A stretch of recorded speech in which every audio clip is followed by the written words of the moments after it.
Okay, so this is going to be our next video. Um, this isn't something I'm introducing right now.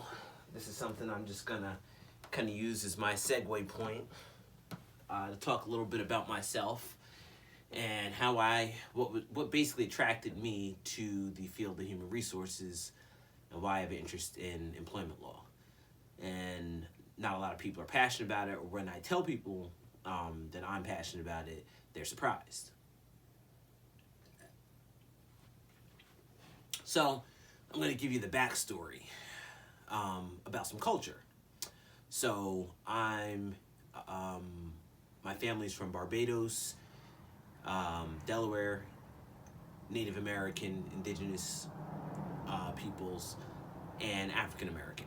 So we got a mix, some Caribbean, American Black, American cultures and whatnot, and also some Native. And one of the phrases I grew up hearing as a man of color in spaces where people of color exist and speak and talk about their experiences, one of the phrases I kept hearing was, old black people didn't want to get jammed up. So that's a phrase that a lot of people don't have in other cultures, I realized.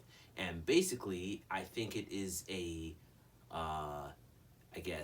leftover or residual from maybe a era where you had to keep your head down low and you had to not get in trouble, or else there'd be the man trying to jam you up, you know. So it's very important to people of marginalized demographics, especially when it comes to finances, your money, employment, your job. You don't want to get in trouble. You don't want to get jammed up because you might be targeted, receive a different penalty, get fired, etc., etc. So nobody wants to get jammed up.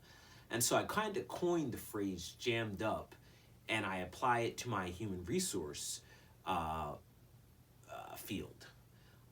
It is basically my simplification of, now I have the ability to make sure I don't get jammed up and others don't get jammed up unfairly.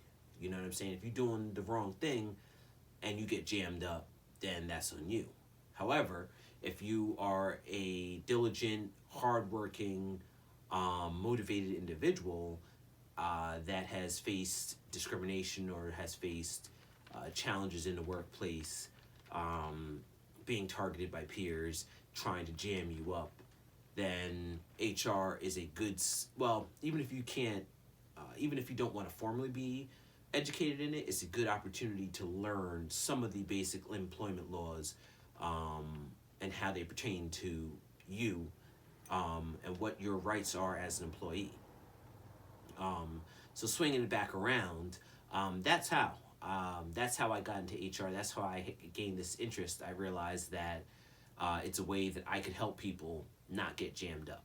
It's something that I could do, an area that I could put some of my interest and focus in, and basically I was empowered to try and find a way to make a change in more people's lives.